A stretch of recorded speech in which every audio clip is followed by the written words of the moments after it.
नमस्कार,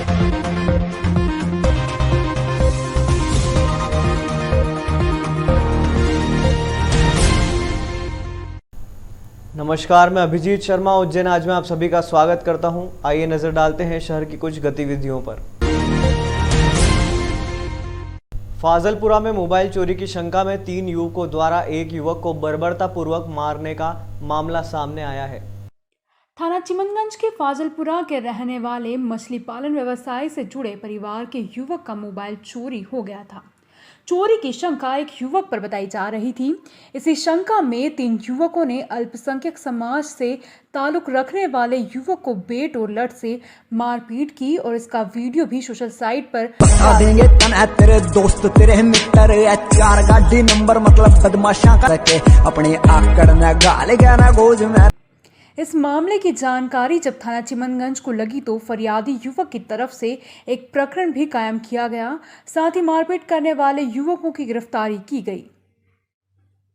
कलेक्टर आशीष सिंह ने आर्म्स शाखा में उज्जैन जिले के आवेदकों के पेंडिंग पड़े करीब 1500 शस्त्र लाइसेंस आवेदनों को निरस्त कर दिया है। उज्जैन जिला कलेक्टर आशीष सिंह ने एक आदेश निकालकर आर्म्स लाइसेंस के करीब 1500 आवेदनों को निरस्त किया है। ये बंदूक लाइसेंस के आवेदन साल 19 और 20 में जिले के रहवासियों द्वारा जमा किए गए थे। इसमें 12 बोर 315 बोर और रिवॉल्वर पिस्टल के आवेदन किए गए थे।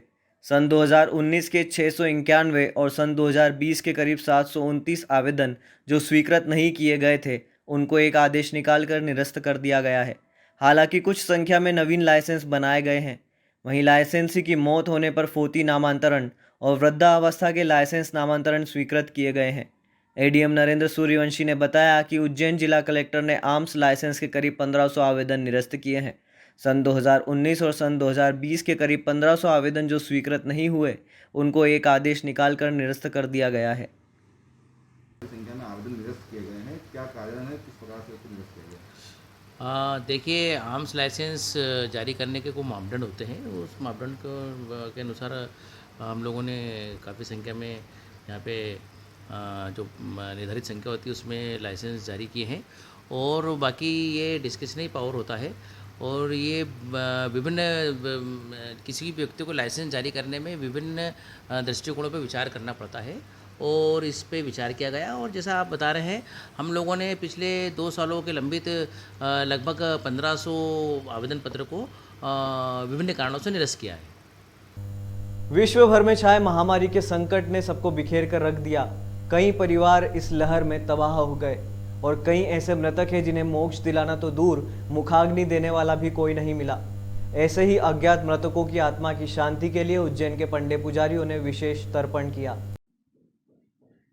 विश्व भर के लावारिस मृत्यु प्राप्त लोगों के मोक्ष की चिंता धार्मिक नगरी उज्जैन के पंडे पुजारियों ने की है। उन्होंने आज पवित्र रामघाट मां शिप्रा नदी किनारे ऐसे तमाम लोगों का पिंडदान तर्पण कर उन्हें मोक्ष दिलवाया। ये मानवता को जाहिर करता एक बेहद ही प्रशंसनीय कार्य है। ऐसा करने वाले पंडे पुजारियों का कहना है, आज भी कई लोगों की अस्थियां शमशान में हैं जिन्हें लेने कोई नहीं आया।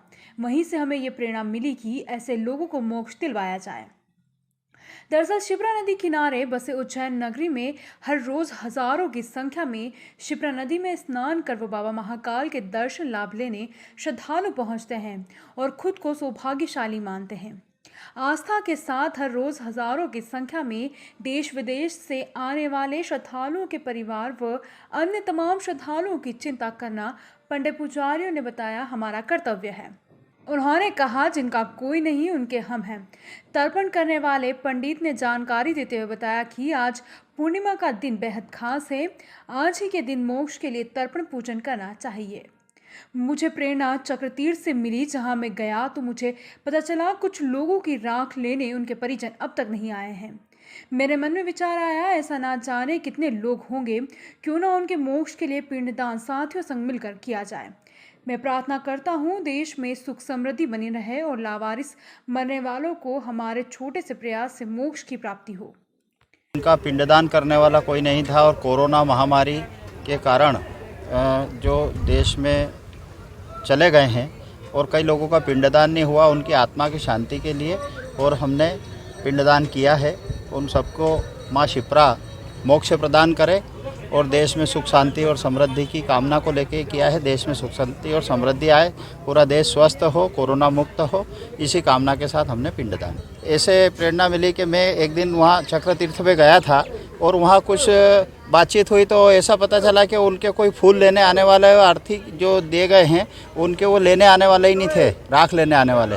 मुझे उस दिन मन में आया कि ऐसे लोगों के लिए, ऐसी मृत आत्माओं के लिए और अपने को पिंडदान करना चाहिए और मैंने ऐसा मन बनाया। मेरे मित्रों से बातचीत की और भाई साहब से बातचीत की, सबने बोला कि नहीं करना चाहिए। और बस आज जो पूर्णिमा के अवसर पर गुरुजी से पूछा, बोले पूर्णिमा को ही करना चाहिए राम घाट पे, तो उनको मोक्ष मिले। प्रबुद्ध जनों ने सोचा कि क्यों ना आज वट सावित्री पूर्णिमा के दिन, जो कि सर्वश्रेष्ठ दिन होता है, सभी मृत आत्मा जिनको हम जानते भी नहीं हैं उन सभी के लिए हम यहाँ पर सामूहिक रूप से सब लोग मिलकर उनकी मोक्ष की कामना करें, उनके लिए तर्पण पिंडदान करें ताकि उन सभी को मोक्ष की प्राप्ति हो और सबका मंगल हो। इस उद्देश्य को लेकर के आज यहाँ पर हमने सभी के लिए तर्पण किया, पिंडदान किया और उसके बाद में मोक्षदायिनी माँ शिप्रा का पूजन किया। महाकालेश्वर मंदिर में 28 जून से सामान्य रूप से दर्शन व्यवस्था शुरू की जा रही है। हालांकि दर्शनार्थियों को ऑनलाइन बुकिंग और कोविड नेगेटिव का प्रमाण पत्र लगेगा।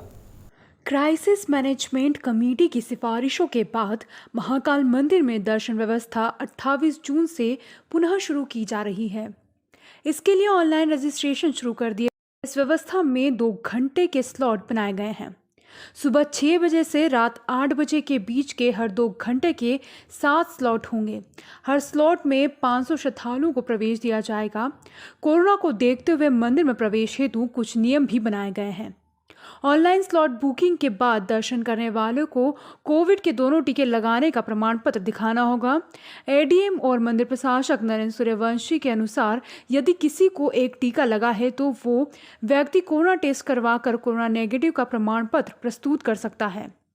रजिस्ट्रेशन के लिए स्लॉट की विंडो ओपन कर दी गई है। हाँ देखिए, जैसा आपको विदित है, मैं पूर्व में आपको कलेक्टर सर ने भी बताया था और महाकाल प्रबंध समिति की बैठक में भी ये निर्णय हुआ है कि ऑनलाइन रजिस्ट्रेशन के माध्यम से दर्शनों की व्यवस्था होगी, जिसमें कोविड के प्रोटोकॉल का पालन करना पड़ेगा।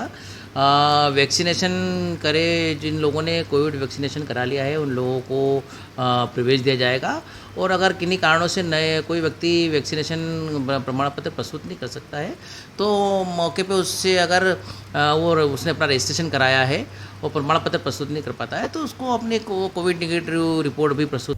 कोरोना की दूसरी लहर की समाप्ति के बाद सरकारी दफ्तरों में कामकाज सामान्य हो गया है। हालांकि अभी भी हितग्राही दफ्तर आने से बच रहे हैं। कोरोना काल में सरकार ने सभी सरकारी ऑफिस को 10% कर्मचारियों के माध्यम से संचालित किया था और अधिकतर सरकारी कामकाज को ऑनलाइन कर दिया गया था।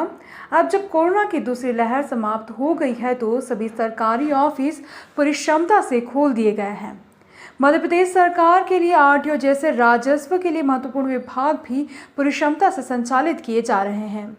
कोरोना के चलते अभी तक अधिकतर कामकाज ऑनलाइन करने वाले आरटीओ ऑफिस में अब सामान्य दिनों की तरह हो रहा है, जिसमें परमिट, लाइसेंस, फिटनेस जैसे कामकाज किए जा रहे हैं।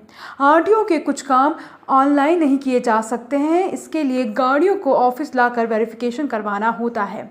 इसके लिए ज़रूर वाहन मालिक गाड़ियों को ऑफिस लेकर आ रहे हैं। आरटीओ संतोष मालवी के अनुसार कोरोना के चलते भीड़ से बचने के लिए लाइसेंस बनवाने में अभी लोगों की रुचि कम है। हो गया है, किस तरीके से गाड़ियों को लेके वो की जा रही है? हाँ, जैसा कि देख रहे हैं काम तो पूर्ण क्षमताओं के साथ हो गया है, लेकिन जो पब्लिक का मूवमेंट होना चाहिए उस अनुमान से पूरी तरह नहीं आ पा रहे हैं वो।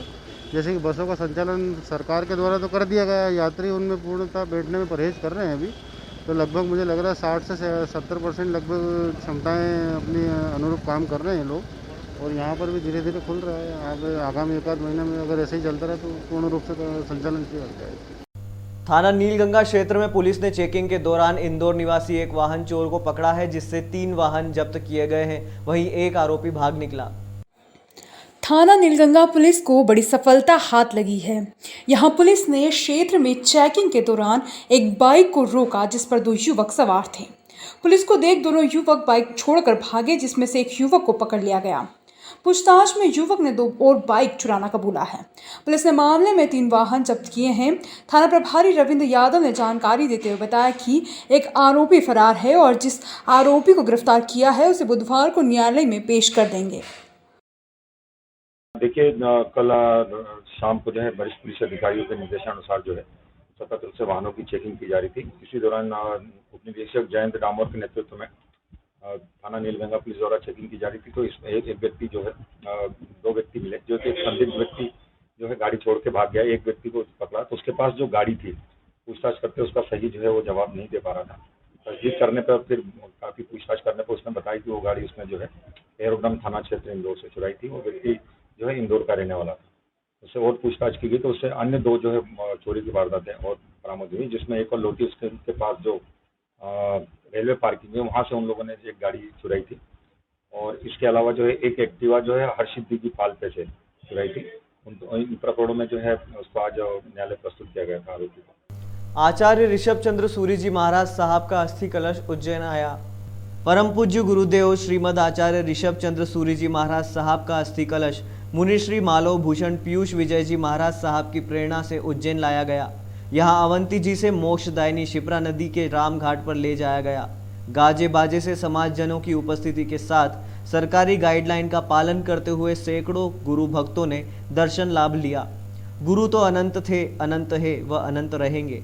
आत्मा अजर अमर है, उनका आशीर्वाद हम सब पर बना रहेगा।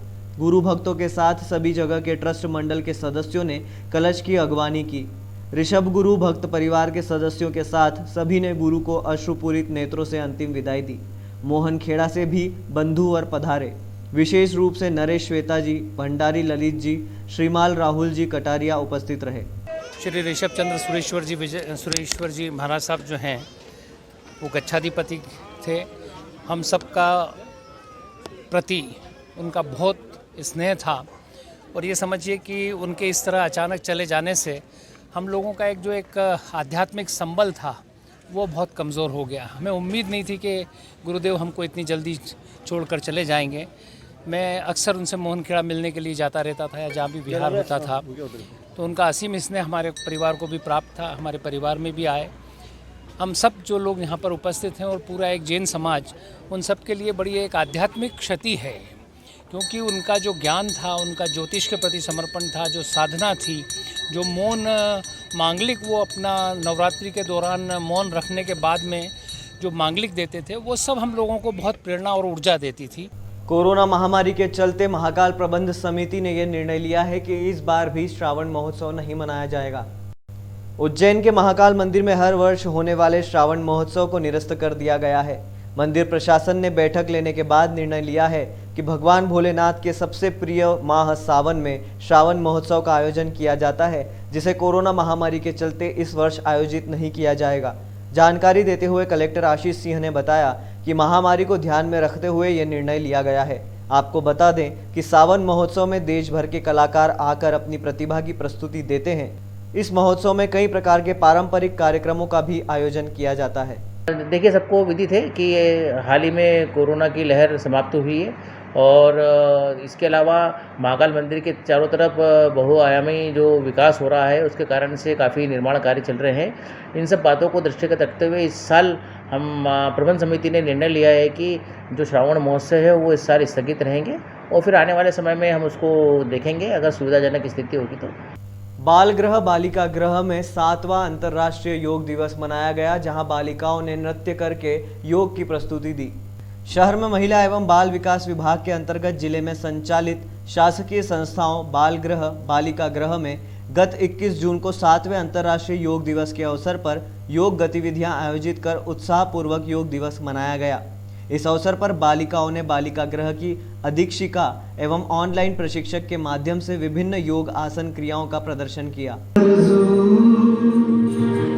तेरी नदियों में बह जाऊं, तेरे खेतों में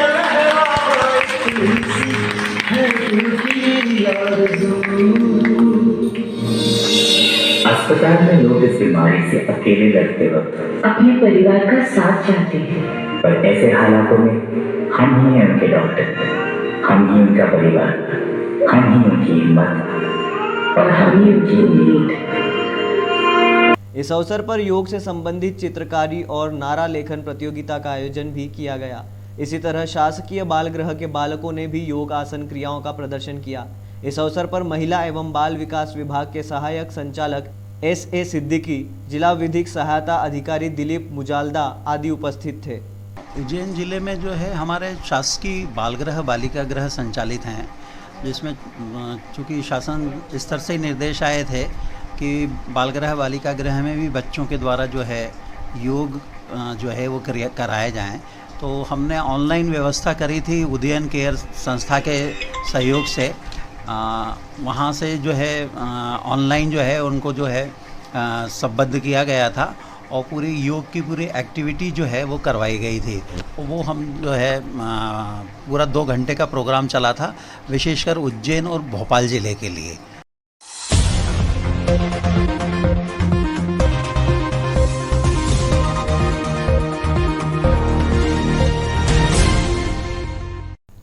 आज के अंक में फिलहाल इतना ही। अगले अंक में फिर मुलाकात होगी, तब तक के लिए नमस्कार।